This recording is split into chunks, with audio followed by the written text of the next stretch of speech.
Hello दोस्तों everyone, एक बार फिर से हमारे यूट्यूब चैनल पे आप सभी का स्वागत है। तो प्यारे बच्चों, यहाँ पर हम डेली करंट अफेयर आपको पढ़ाएंगे और जितने भी इम्पोर्टेंट क्वेश्चन है आपको बताएंगे। यहाँ पर आपको प्रत्येक दिन की क्लास आपको मिलेगी और डेली करंट अफेयर मिलेगी विद डिटेल के साथ में। आपको न्यू और ओल्ड प्लस दोनों मिलेगी। तो आप वीडियो को पूरा देखें, अंत तक देखें। छोटी सी वीडियो है, ज़्यादा बड़ी नहीं होगी। इसमें आपके 7, 8, 9, 10 क्वेश्चन होंगे, इससे ज़्यादा कोई क्वेश्चन नहीं होंगे। और डेली की प्रत्येक करंट अफेयर आपको मिलेगी, यहाँ पर पीडीएफ भी आपको मिल जाएगा। तो देखते हैं, ये हमारी रहेगी 13 जुलाई।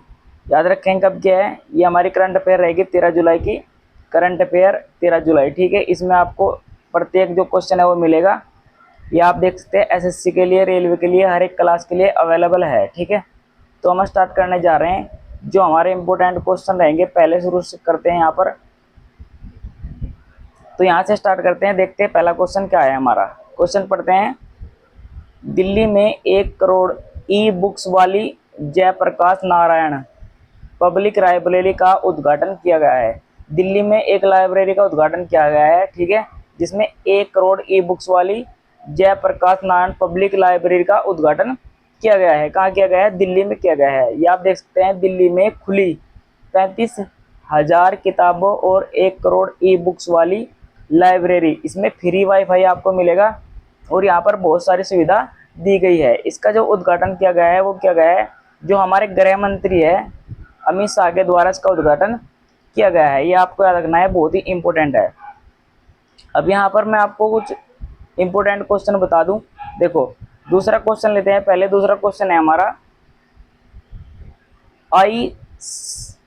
ICMR ने हिमाचल प्रदेश में हाई एल्टीट्यूड मेडिसिन के पहले केंद्र की आधारशिला रखी है, ठीक है।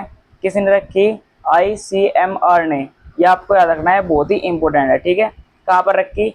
हिमाचल प्रदेश में एल्टीट्यूड मेडिसिन की आधारशिला रखी है। ये आपको याद रखना है, बहुत ही इंपॉर्टेंट पर्सन है, ठीक है। अब इसमें जो हिमाचल प्रदेश दिया है, इसके बारे में हम जानेंगे। हिमाचल प्रदेश जो दिया है इसकी जानकारी हम लेते हैं थोड़ी सी, ठीक है। तो आइए जानते हैं हिमाचल प्रदेश के बारे में। देखो, ये हमने जो ले रखा है हिमाचल प्रदेश के लिए ही ले रखा है। देखो, किन्नर कैलाश पर्वत कहाँ है? हिमाचल प्रदेश में। हिमाचल प्रदेश की राजधानी आपको कमेंट में आपने बतानी है, ठीक है। कुल्लू घाटी कहाँ है? हिमाचल प्रदेश में। HPCA स्टेडियम कहाँ है? हिमाचल प्रदेश में है, बहुत ही इंपॉर्टेंट है। बैजनाथ मंदिर कहाँ है? हिमाचल प्रदेश में। की गोम्पा कहाँ है? हिमाचल प्रदेश में है, आपको याद रखना है। अब देखते हैं, श्री भीमा काली मंदिर कहाँ है? हिमाचल प्रदेश में है, ये भी आपको याद रखना है। कल्पा कहाँ है? हिमाचल प्रदेश में, ये भी आपको याद रखना है। शिमला हिमाचल प्रदेश में, हिमाचल प्रदेश की राजधानी भी शिमला है, ठीक है। ये आपको याद रखनी है। अगर आप बात करते हैं प्रतीक की, तो हिमाचल प्रदेश का प्रतीक ऐसा है, ये आपको याद रखना है। सत्यमेव जयते, इस पे सत्यमेव जयते का चिन्ह है। अब यहाँ पर हिमाचल प्रदेश के बारे में थोड़ा सा और जानकारी देखते हैं। देखो, भारत है देश भारत, और उत्तर भारत में स्थित है हिमाचल प्रदेश। गठन हुआ था, यानी कि निर्माण हुआ था 25 जनवरी 1971 में। याद रखेंगे, हिमाचल प्रदेश का गठन 25 जनवरी 1971 में हुआ था। और यह आपको ध्यान रखना है कि जो भारत का उत्तरी राज्य है हिमाचल प्रदेश, ठीक है। राजधानी क्या है? शिमला। और सबसे बड़ा शहर भी कौन सा है? शिमला। ये भी आपको याद रखना है, हिमाचल प्रदेश का सबसे बड़ा शहर शिमला ही है। और जिले कितने हैं? टोटल 12 जिले हैं हिमाचल प्रदेश में, ये आपको याद रखना है। कितने जिले हैं? टोटल 12 जिले हैं, ये आपको याद रखना है। अगर सभा देखते हैं हिमाचल प्रदेश सरकार, राज्यपाल कौन है वहाँ के? कविंदर गुप्ता। याद रखेंगे, राज्यपाल बार बार पूछ जाते हैं, कौन है? कविंदर गुप्ता हिमाचल प्रदेश के राज्यपाल हैं, जिन्हें गवर्नर बोलते हैं, ठीक है। मुख्यमंत्री सुखविंदर सिंह सुक्खू, ये आपका रखना है, यहाँ के मुख्यमंत्री है सुखविंदर सिंह सुक्खू। उप मुख्यमंत्री देखते हैं, मुकेश अग्निहोत्री। याद रखेंगे, ये तीनों ही पर्सन बहुत ही इंपॉर्टेंट है आने वाले एग्जाम के लिए, ठीक है। राज्यपाल कविंदर गुप्ता, मुख्यमंत्री सुखविंदर सिंह सुक्खू और उप मुख्यमंत्री मुकेश अग्निहोत्री, ये आपको याद रखना है। अब देखते हैं, जो यहाँ पर लोकसभा सीट है वो कितनी है? 4। और राज्यसभा सीट कितनी है? 3। ये आपको याद रखनी है। और टोटल विधानसभा सीट कितनी है? यहाँ पर देख सकते हैं कितनी है? 68। ये आपका रखनी है, एग्जाम में बार बार पूछी जाती है, ठीक है, ये आपको याद रखनी है। इसमें आगे देखते हैं, उच्च न्यायालय कहाँ से है? हिमाचल प्रदेश उच्च न्यायालय, यानी कि प्रत्येक राज्य का एक उच्च न्यायालय होता है। ये मैंने एक वीडियो में आपको बताया है, जब हम उच्च न्यायालय की हमारी वीडियो अलग पड़ी है, उसमें आप पढ़ सकते हैं, ठीक है। अगर बात करें राज्य की क्षेत्रफल की, तो क्षेत्रफल कितना है? 55,673 वर्ग किलोमीटर स्क्वायर का क्षेत्रफल है। ये आपको याद रखना है, 55,673। और क्षेत्रफल की दृष्टि से कौन सा राज्य है? 18वां राज्य है भारत का, ये आपको याद रखना है, ठीक है। तो इसमें आगे बढ़ते हैं, ये सब हमने देख लिया।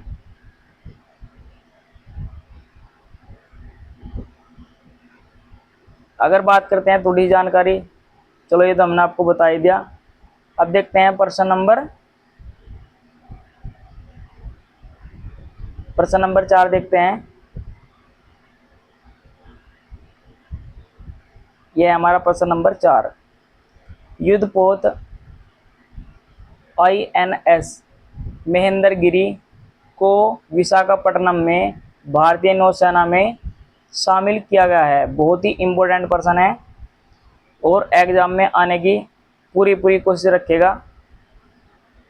INS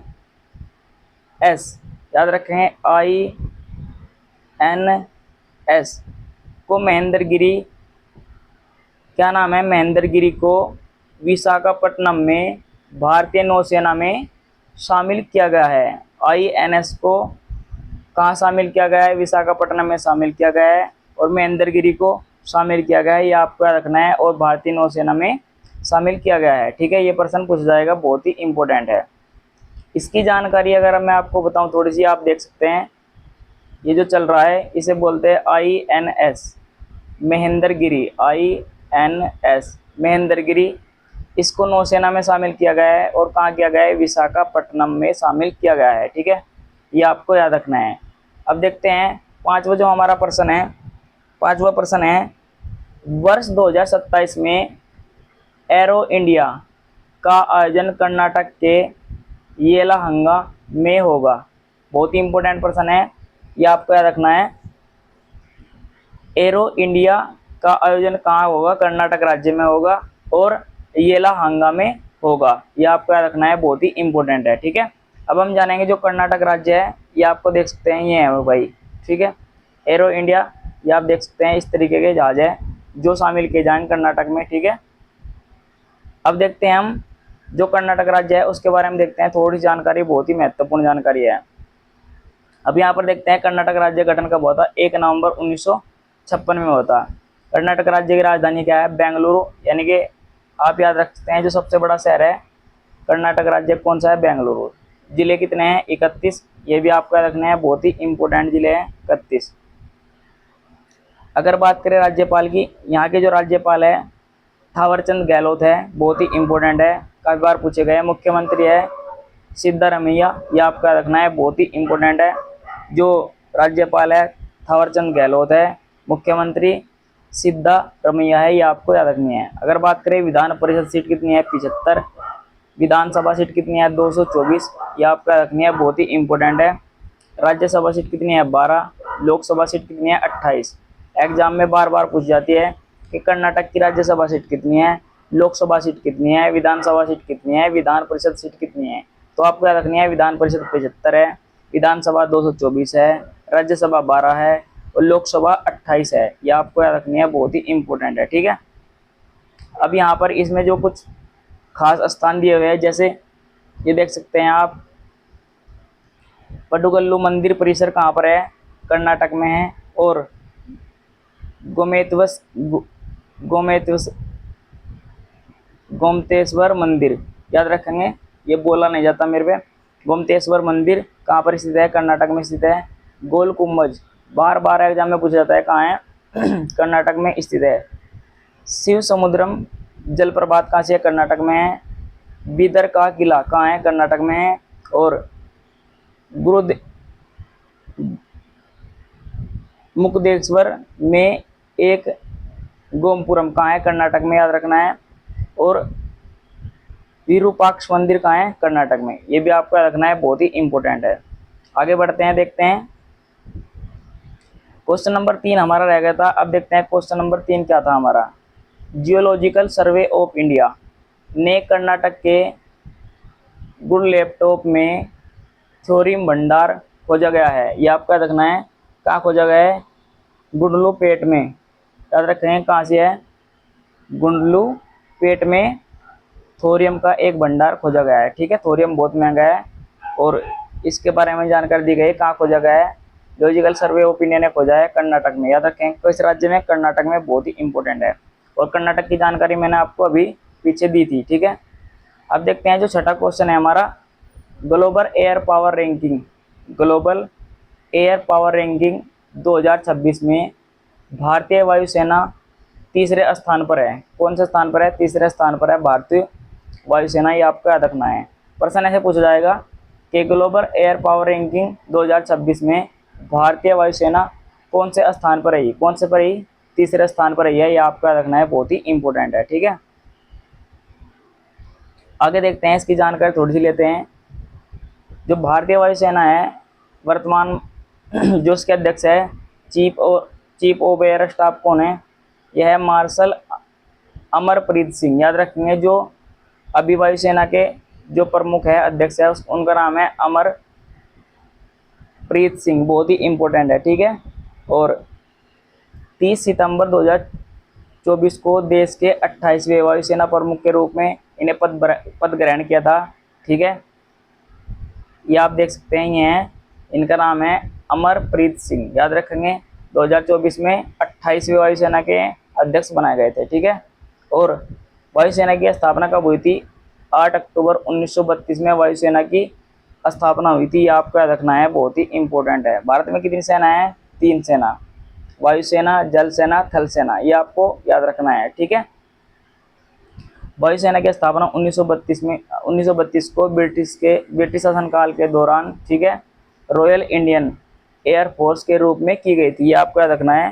पहले वायुसेना को रॉयल इंडियन एयर फोर्स कहा जाता था। ठीक है, ये आपको याद रखना है। इसकी पहली उड़ान 1 अप्रैल 1933 को कराची, जो अभी पाकिस्तान में स्थित है, 6 RF प्रशिक्षित अधिकारियों और 19 हवाई सिपाहियों के साथ शुरू की गई थी। ठीक है, पहले कहाँ की गई? सबसे शुरू में कराची में की गई थी। अब कराची कहाँ है? पाकिस्तान में है, पहले भारत का हिस्सा था। ठीक है, स्वतंत्रता के बाद 1925 में जब भारत गणतंत्र बना तब इसके नाम से रॉयल शब्द हटाकर इसे भारतीय वायुसेना कर दिया गया था। ठीक है, कब करा गया था? 1950 में। ये आपको याद रखना है।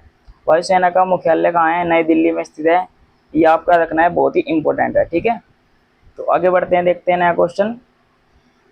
नया क्वेश्चन है हमारा, रहने योग्य शहरों की ग्लोबल लिवेबिलिटी इंडेक्स 2026 सूची में कोपनहेगन शीर्ष पर रहा है। याद रखेंगे जो रहने योग्य शहर है उन पर ग्लोबल लिवेबिलिटी इंडेक्स में 2026 में कोपेनहेगन कहाँ रहा है?